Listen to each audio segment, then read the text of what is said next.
mag-workout na ako kasi kailangan ko ng maligo tapos mag-prepare para pumasok sa work.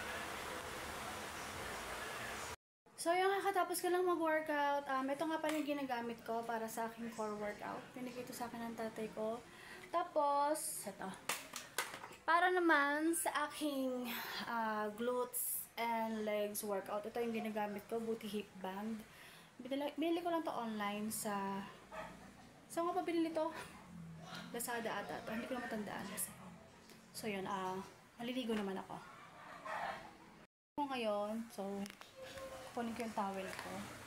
Yung towel ko nandito ko sa pinalaundry ko. Ayan. Towel. Towel lang naman, syempre. Tapos, hindi mo pwedeng wala to. Exfoliating gloves kasi hindi ko kayang din maghihilod pag maliligo ako. So, yung toothbrush ko nasa rep. Ano ko lang yung toothbrush ko na nasa rep. Ewan ko ba? Naging habit na to. Yung toothbrush ko talaga nilalagay ko sa rep.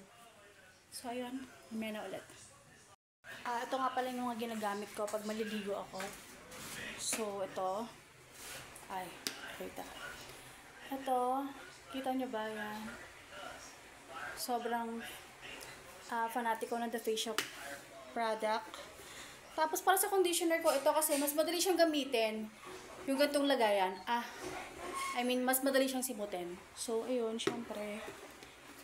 Yung shampoo ko nasa loob na ng CR. Tapos, yung toothpaste, syempre, na doon na lahat. So, ayun, yun lang. Gusto ko lang ipakita yun. So, ayun, kakatapos ko lang maligo. So, mag-prepare na ako.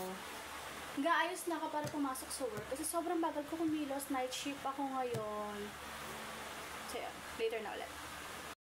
So, yun, tapos na ako mag-ayos. Ayusin ko naman yung mga dadalhin ko. So, since sa warehouse ako nagtatrabaho, hindi ko kailangan ng kikay na bag. So, bag pack ang gamit ko. So, ayun.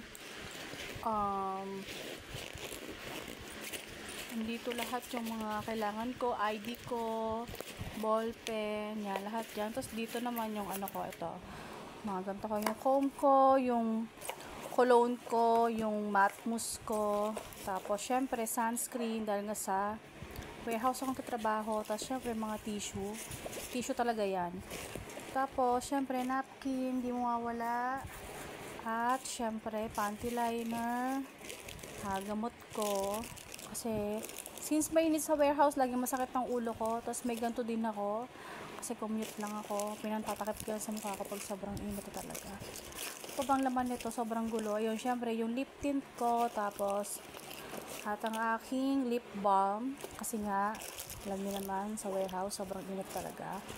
Tapos, hindi mawawala, syempre, yung, nahirapan akong buksan yung bag ko.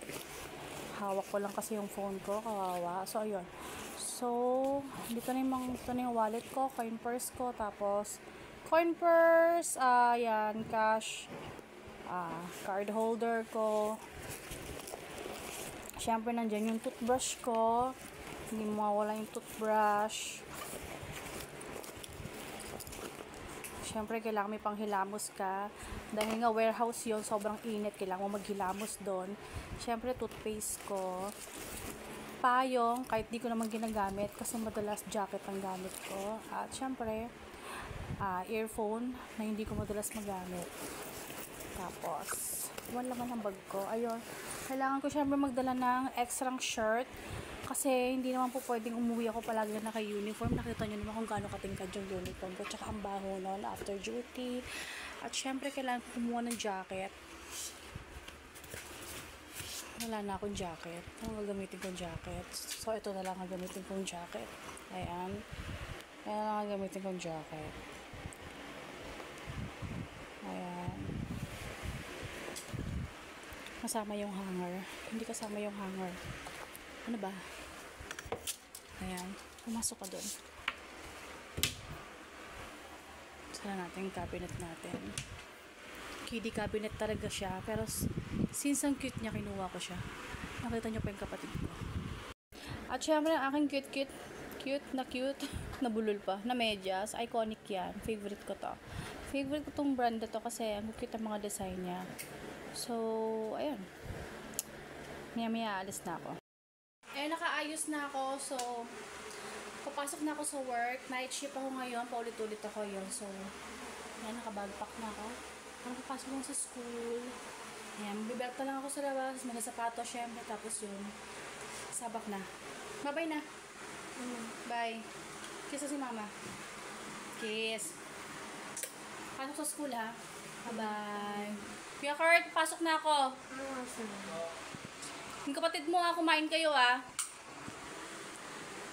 Umaga na ako uwi, anak. Night shift pa si mama.